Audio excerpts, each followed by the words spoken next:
Are you a filmmaker, a digital artist, or just someone who loves a good scare? Today, we're diving deep into the art of creating pure, unadulterated terror using just a few lines of text. We're going to break down a concept for a short horror film called The Face in My Window. And I'll show you exactly how to craft ultra-realistic 8K visual prompts that will bring this nightmare to life. This is more than just a tutorial. It's a masterclass in visual storytelling and building suspense that will leave your audience breathless. So, turn down the lights, get comfortable, and let's start creating fear, one scene at a time. Our story begins late at night, 12:47 a.m. to be exact. Let's set the stage. The first prompt is crucial for establishing the atmosphere. Imagine this, an ultra-realistic 8K cinematic shot of a modern high-rise apartment bedroom. Through the large window, the city lights are a beautiful, distant glow, but inside, the mood is anything but beautiful. A young woman, let's call her Mia, is wide awake in bed, her face a mask of pure terror. The key here is the lighting and shadows. We want cinematic HDR lighting, creating deep, long shadows that stretch unnaturally across the room, making familiar shapes seem menacing. Every detail matters: the hyper-detailed textures of the bedding, the slight flutter of the curtains, the cold gleam of the furniture, and for that extra layer of unease, a subtle detail in a mirror-esque reflection, a shadow in the background that just does unbelong. This isn't a jump scare. It's a slow-burning dread that tells the audience something is terribly wrong. Now that we've set the scene and established Mia's fear, we need to introduce the source of that fear. Scene 2 is all about sound and suggestion. The prompt would be an 8K close-up shot of the apartment window. It's not just a window, it's a barrier between safety and the unknown. Maybe there's soft rain trickling down, or condensation from the city's breath, distorting the view. Then, it happens. Faint tapping marks appear on the glass. They're not random. They appear as if something, or someone, is methodically tapping from the outside, dozens of floors up. The hyper-realistic reflection of the city in the glass becomes a canvas for horror. We'll use horror-focused cinematic lighting to make the shadows outside shift unnaturally with each tap. The tension here is immense. We don't see anything, but we know something is out there, trying to get in. The audience's imagination is now our greatest tool. With the suspense building, it's time to play with perception and reality. Scene 3 takes us away from the window and focuses on a classic horror trope, the mirror, but we're going to elevate it. The prompt, an ultra-realistic 8,000 shot of a large room mirror. This mirror is positioned to reflect both Mia, who is now out of bed, and the window behind her simultaneously. This creates a brilliant, layered composition. In that reflection, a faint, ghostly face begins to materialize. It's not a sudden appearance, but a slow, terrifying Ferdinand. Describe it with chilling detail. Hollow eyes, a twisted, unnatural smile. We'll enhance this with a subtle, foggy effect creeping into the low-light environment and cinematic HDR shadows that make the room feel colder, more threatening. The hyper-detailed textures of the mirror-esque frame and the dust on its surface ground, the supernatural in reality. This isn't just a reflection, it's a portal showing something that isn't physically in the room. Yet. The slow burn is over. It's time for the reveal. Scene 4 is the money shot, the image that will be seared into the viewer's memory. The prompt, an 8,000 ultra-realistic close-up of a pale face pressed hard against the window glass. The features are distorted by the pressure. The eyes are hollow, black voids, and the grin is wider, more grotesque than in the reflection.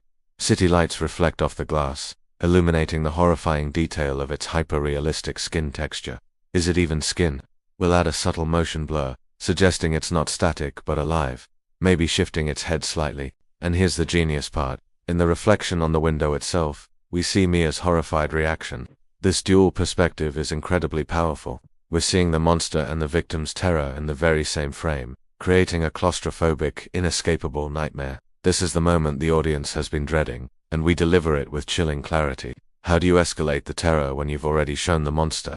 You take away all hope of escape. Scene 5 introduces a modern twist. Mia, in a moment of panic, reaches for her phone, maybe to call for help. The prompt, an 8,000 cinematic close-up of her smartphone, its screen glowing in the dark room, but it's not a dial tone she sees.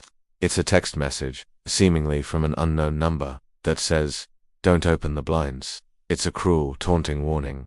And the final terrifying layer, the reflection of the ghostly face, is now visible on the dark surface of the phone screen. It's no longer just outside the window. It's everywhere. We'll use cinematic HDR lighting to make the dust particles in the air glow, adding to the suffocating atmosphere. Every texture, from the fingerprints on the screen to the fabric of her trembling hand, must be highly realistic. The monster isn't just watching her, it's communicating with her, playing a sick game. The psychological torment is now at its peak. The entity is breaking the rules of reality. Scene 6 is where we visualize this complete breakdown of safety and sanity. The prompt calls for an 8K cinematic wide shot of the entire apartment interior.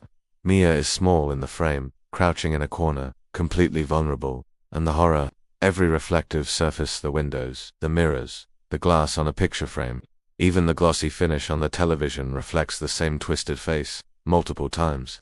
It's an army of one, surrounding her in her own home. We'll use visual effects to have shadows stretching and twisting across the floor and walls, almost like tentacles. A low-lying fog effect creeps along the edges of the floor, adding to the surreal, otherworldly invasion. The lighting is eerie and ambient, casting a sickly glow. This isn't just a haunting, it's a complete infestation of her reality. The tension is at its absolute maximum. There is nowhere to look, nowhere to hide. We've reached the climax. The ultimate horror isn't what's trying to get in, but the realization that it's already inside. Our final scene, Scene 7, delivers the final, soul-crushing blow. The prompt, an ultra-realistic 8K close-up, but not of the window or a mirror. It's a close-up of a dark apartment closet, the door just slightly ajar. From that thin crack, a faint, sickly glow emanates, and within that glow we can just make out the hollow-eyed face, watching from the darkness inside. The tapping, the face at the window, it was all a distraction. It was never outside. And for the final nail in the coffin, we'll use a subtle text effect, almost like a whisper materializing in the air, or scratched into the wood of the closet door. I'm already here. The cinematic HDR shadows make the darkness of the closet feel infinite. Any nearby reflective surfaces, like a doorknob, will amplify the terror by showing a tiny, distorted glimpse of the face inside. This is the ultimate climax, quiet, intimate, and absolutely terrifying. The monster isn't coming, it has arrived. And that's how you build a horror masterpiece from the ground up, using nothing but carefully crafted words. Each prompt is a brushstroke, painting a picture of escalating dread. We started with a simple fear someone is at the window, and twisted it into a psychological nightmare where reality itself becomes the enemy. By focusing on hyperrealism, cinematic lighting, and layered compositions, you can guide an AI or a production team to create visuals that are not just scary, but truly unforgettable. So, what did you think? What other horror concepts would you like to see broken down like this? Let me know in the comments below. If you enjoyed this deep dive into the art of fear, make sure to like, subscribe, and hit that notification bell for more content. Thanks for watching, and sweet dreams.